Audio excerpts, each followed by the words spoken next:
isso aí, gente querida. Eu quero ler para nós hoje, aqui em João, no capítulo 13, e antes de começar a falar, eu quero dizer que estou pensando seriamente em que da semana que vem em diante eu vou fazer uma série de mensagens, talvez 15 dias, 20 dias, um mês, aqui no Papo de Graça, nesse novo horário das 14 horas, sobre o que é ser cristão. A gente pensa que a resposta disso é óbvia, e não é. O que as pessoas menos sabem hoje em dia é o significado de ser cristão, não sabem nada. Pensam que é frequentar uma igreja, cantar numa banda, num coral, num grupo musical, frequentarem e dizimarem numa igreja, fazerem parte de alguma atividade de alegria de juventude, coisas desse tipo aí, que isso é ser cristão. Isso é ser membro de uma associação religiosa, mas não tem nada a ver com ser cristão. E aí você vai se assustar de, provavelmente, vir a entender que os melhores cristãos presentes no mundo nunca puseram o pé numa igreja. E que os piores cristãos do mundo são aqueles que não saem da carolice, da beatice, e que ficam o dia inteiro olhando para ver quem de novo entrou, quem saiu, se saiu com quem, se estão muito juntos, se são casados ou não são casados, que treta está rolando, e aí falam para cá, falam para lá, se envolvem, divulgam a treta dos outros para esconder as suas.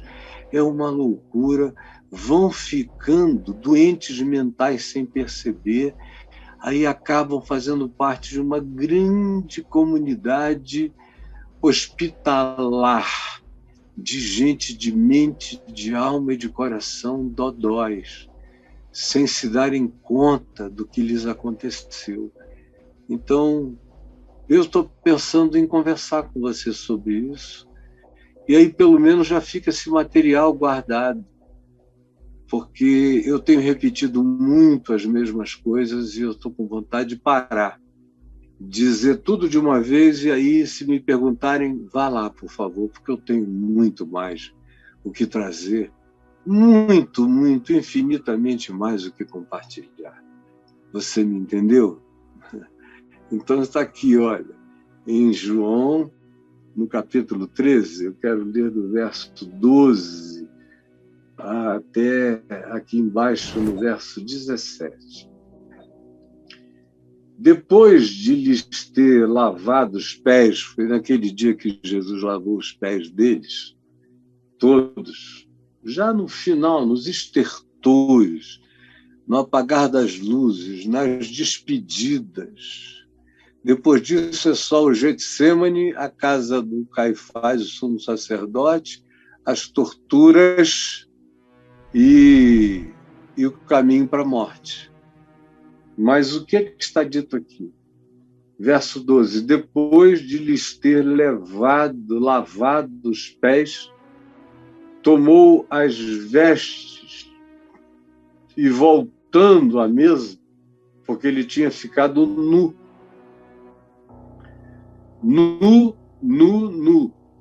até a vestezinha com a qual ele estava cingido, que era uma espécie de cueca antiga, ele tirou e ficou nu, com pelos pubianos, com pênis, com bunda, com tudo de fora.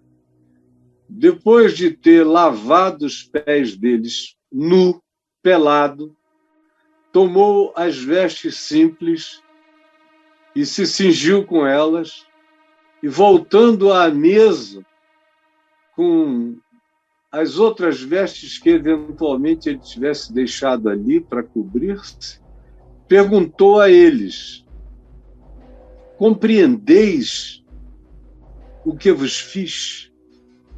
Esse é o nosso tema hoje. O tema hoje é esse. Veja aí. Vocês compreenderam o que eu acabei de fazer com vocês? Vocês compreenderam o que eu fiz com vocês? Porque a grande maioria está presente, mas não está compreendendo nada. Absolutamente nada. Você encontra cristãos, conversa com eles e fica se perguntando, meu Deus, eles são cristãos de quem? De que Cristo? De que Evangelho? De que Jesus? De que estado mental? De que compromissos? Eles são o quê em relação a quem? Eles compreenderam, porventura, o que terá sido? Porque quando você conversa com eles, não há nada que eles lhes digam que pareça com Jesus, com o ensino de Jesus.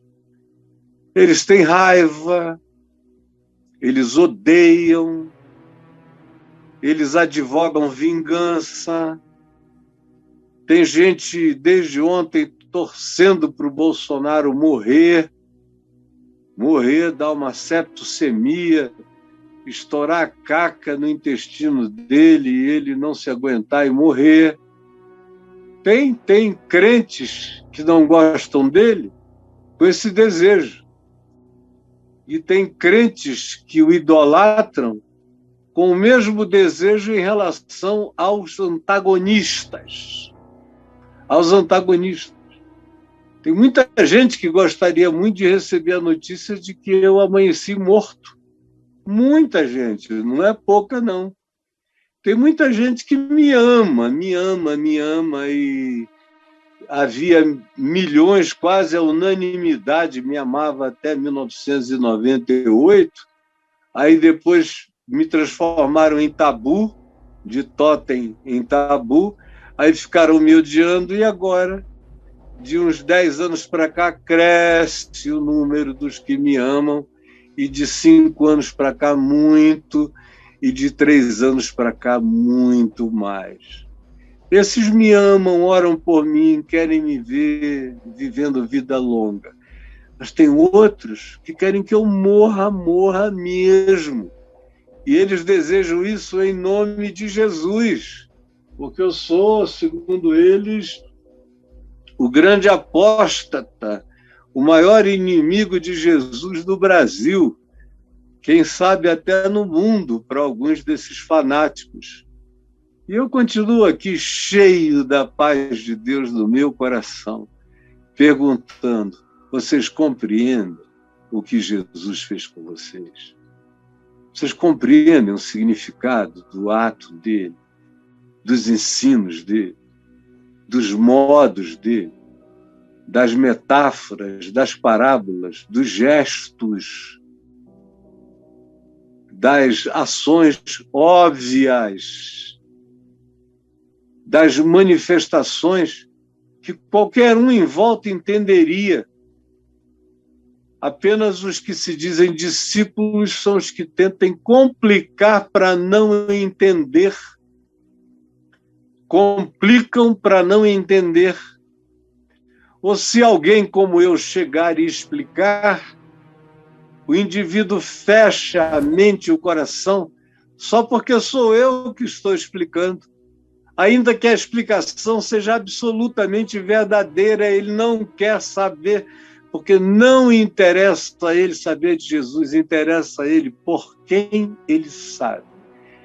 E dependendo de por quem ele saiba, ele pode aprender a coisa mais horrível, ela pode aprender a coisa mais estranha e patética e ridícula do mundo, mas eles vão levar para casa porque não fui eu, por exemplo, nem foi um outro que eles não gostem, mas foi um grande herege que lhes tem ensinado tudo quanto o Evangelho não é. E o que Jesus nunca ensinou, mas não faz mal. eles levam para casa a si mesmo. Vocês compreendem o que eu fiz a vocês? É a pergunta de Jesus. Vocês compreendem o que eu vos fiz? Vós me chamais o Mestre e o Senhor, e dizeis bem, porque eu sou o Mestre dos mestres e o Senhor dos senhores. Eu sou a referência absoluta, ou eu não sou para vocês? Eu vejo alguns cristãos que são capazes de acusar outros de heresias e disso e daquilo porque não seguem a cartilha dogmática deles. Mas são pessoas que idolatram Calvino, idolatram reformadores do século XVI, idolatram teólogos do século XVII, idolatram gente do início das escolas de avivamento do século XVIII, idolatram os teólogos alemães e holandeses do século XIX, idolatram todas as teologias que surgiram, e muitas delas em estado de negação, negacionistas em relação a Jesus. Liberais na formulação e negacionistas, porque não creem no poder de Deus. Tem algum suposto conhecimento da Escritura, mas não creem em nada no poder de Deus. E aí, nada adianta de coisa alguma. Vocês compreendem o que eu tenho feito, o que eu fiz a vocês? Vocês me chamam mestre? Então parem de brincadeira. É para me levar a sério de ponta a ponta. Não façam leituras seletivas do Evangelho. Se o que vocês lerem no Evangelho não está de acordo com o que a religião ensina, mandem a religião às favas, mas fiquem com o Evangelho. Ele é o mestre. Você o chama de mestre? Então obedeça, pratique. Você o chama de Senhor? Então se submeta, não questione, não duvide, pratique, obedeça, se entregue, creia, não olhe para trás, vá adiante, não titubeie, não aninhe, nem beije, nem namore dúvidas, não se torne amante das melancolias entristecedoras da esperança da fé. Não, ele é o Senhor e é para ser obedecido e seguido com ousadia. Com ousadia. Guarde essa palavra nesse início de ano. Nós somos chamados para ousadia. Deus não nos deu espírito de medo, nem espírito de covardia, nem espírito de fobia, nem espírito de timidez. Não, ele nos deu espírito de coragem, nos deu espírito de ousadia, nos deu espírito de amor. É uma coragem ousada e amorosa. E também nos deu espírito de moderação. Não é uma coragem louca, não é ensandecida, não é propositivamente suicida, não é de agressividades burras. É uma coragem inteligente, é uma assertividade, na verdade, ponderada. E é uma certeza de que isso tudo tem que ser praticado com amor. Coragem e amor não se excluem. Assertividade e amor não se anulam. E amor precisa ser praticado com moderação e com bom senso. Vocês me chamam de o mestre, de Senhor? É assim que vocês têm que me obedecer, me seguir e continuarem. Do contrário, eu posso fazer tudo. Eu posso morrer na cruz e vocês não vão compreender o que eu fiz. Eu posso ressuscitar de entre os mortos, mas vocês não vão compreender o que eu fiz. Eu posso agir na minha poderosa e incomparável sutileza de trabalhar e vocês não vão enxergar nada. Porque a maioria de vocês, porque pensam que estão me seguindo, pensam que estão me entendendo. Porque pensam que são meus discípulos, pensam que me seguem. Porque dizem que eu sou superior a tudo na vida de vocês, me colocam num lugar de superioridade dividida e quem vem em segundo lugar, na prática, tem mais importância do que eu. Vocês, de fato, gostam de dizer que vestem a minha camisa, mas vocês vivem de fazer gol contra no time do reino de Deus o dia inteiro, o tempo todo. E se, como disse Paulo, escrevendo aos Romanos, o nome de Deus é blasfemado entre os gentios, entre os pagãos, o é por vossa causa, como diz Paulo. Era uma coisa que a gente não devia esquecer, pois o nome de Deus é blasfemado entre os gentios, entre os pagãos, entre os que não sabem nada. Por causa de vocês, eles olham para vocês e dizem: Deus me livre, Deus me salve desse Deus desses caras. Mas não é assim que vocês me chamam de mestre e de Senhor, fazeis bem porque eu sou. Ora, se eu, sendo o Senhor e o mestre, vos lavei os pés, fiquei nu. Nu. É uma coisa muito séria. Você ficar nu. Especialmente um rabino. Jesus era chamado de mestre, era chamado de rabino, rabbi, que significa mestre. Eles chamavam-no assim, rabbi, rabino. E rabinos tinham uma reverência pessoal para com os seus próprios corpos. Rabinos não ficavam nus na rua, nem na frente de estranhos.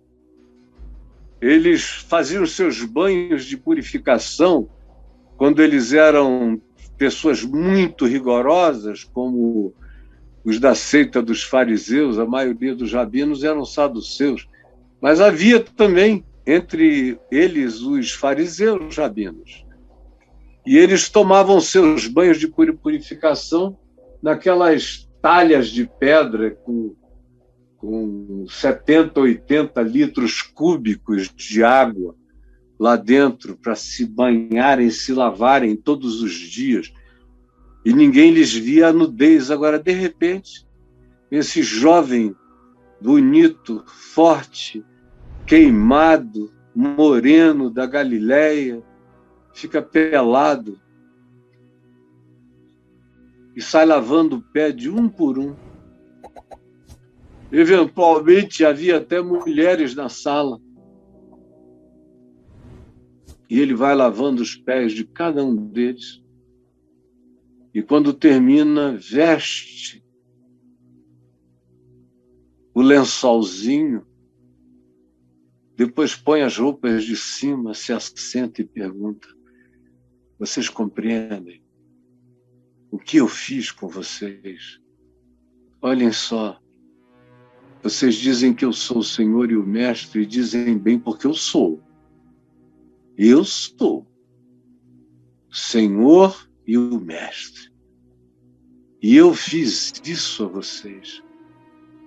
me despi, me mostrei, lavei vocês, me identificando com a sujeira do caminho.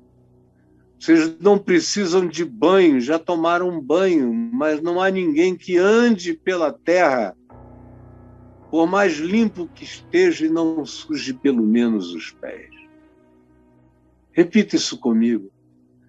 Não há ninguém, por mais limpo que esteja, que andando pela terra não suje os pés no caminho. Repita mais uma vez. Não há ninguém, por mais limpo que esteja, que andando pelo chão da terra não venha sujar os pés no caminho.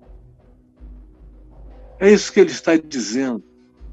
Quando ele chegou na vez de Pedro, Pedro disse, não, se tu vais lavar, não lava só o pé não, me dá um banho todo. Aí Jesus disse, quem já tomou banho não precisa lavar senão os pés. Vós já estáis limpos pela palavra. Agora o pé suja no caminho, no trajeto, não vê onde pisou, se macula. E vocês têm que lavar os pés uns dos outros. Não é cada um lavando o seu pé, é você lavando o pé do irmão que se sujou. Você conhece algum amigo, algum irmão, alguma amiga que se sujou? Ele se sujou no caminho. Ele pisou numa lama, ele deu uma escorregada. Pisou em falso, foi de bunda no chão. Está todo enlameado. Você vai chamar os outros ou você vai levantá-lo com discrição, calada? E vai lavar os pés dela, os pés dele, sem nem tocar no assunto. Sem perguntar, fulano, o que foi isso? Fulano, como é que você foi dar esse mole e acabar na cama com esse cara? Fulano, como é que você foi pegar esse dinheiro que não te pertencia? Chega calado, já basta vergonha. Lava os pés dele em silêncio. Não conte para sua mulher, nem para os seus filhos, nem para o melhor amigo. Só faça isso calado. Não anuncie para ninguém. Vocês compreendem como é que tem que ser feito.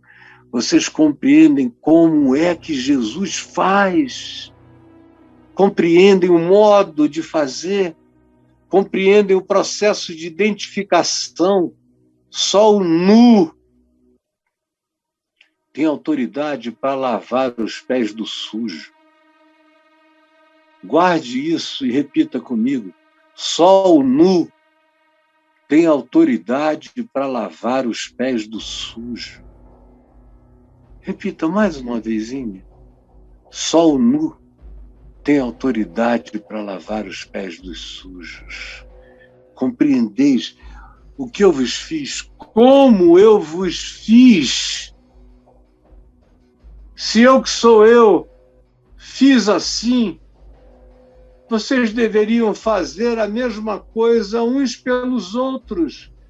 Deveis lavar os pés uns dos outros, na surdina, caladinhos, com discrição, com aquele privilégio humilde de servir em silêncio, de cobrir, de passar o pano entre os dedos lambuzados da amiga, do amigo. Você compreende como é que Jesus faz isso? Entendeu? Porque eu vos dei o exemplo. Cara, se você quiser ser como eu, faça como eu. O exemplo está dado. O modo, o jeito. E aplique isso a tudo. Porque não há ninguém, por mais limpo que esteja, que não suje os pés no trajeto do caminho. Então, lave os pés do seu irmão da sua irmã, porque foi assim que ele deu o exemplo, foi assim que ele fez. E ele disse: façais também vós como eu vos fiz. Em verdade vos digo que eu servo vocês, você, Caio, não é maior do que eu, do que o Senhor, do que aquele a quem você diz, ó meu Senhor. Nem o enviado, eu te enviei um dia, Caio. Mas você não é maior do que eu que te enviou. O teu caminho tem que ser me seguindo. Eu me dobrei, você se dobra. Eu me pus em pé, você se ergue. Eu tolerei em silêncio, você tolera. Eu abri a boca e falei a verdade, você fala. Você tem que ser uma repetição minha. Se você não me repetir, não adianta me seguir. Se você não me repetir, não adianta dizer que vai me seguir. Não existe esse seguir sem o repetir de Cristo. Não existe discipulado sem a prática da disciplina do Evangelho. Não existe compreensão do Evangelho sem a prática dele. A prática teórica do Evangelho acaba se transformando em blasfêmia com o passar do tempo. A gente sabe, ensina para os outros e nunca vive nada. E nos tornamos endurecidos, entorpecidos, podres por dentro. Por fora somos sepulcros caiados de branco, por dentro nós somos cheios de rapina podre, de carne pútrida, somos insuportáveis. Nosso interior exala o mal. Compreendeis o que eu fiz a vocês?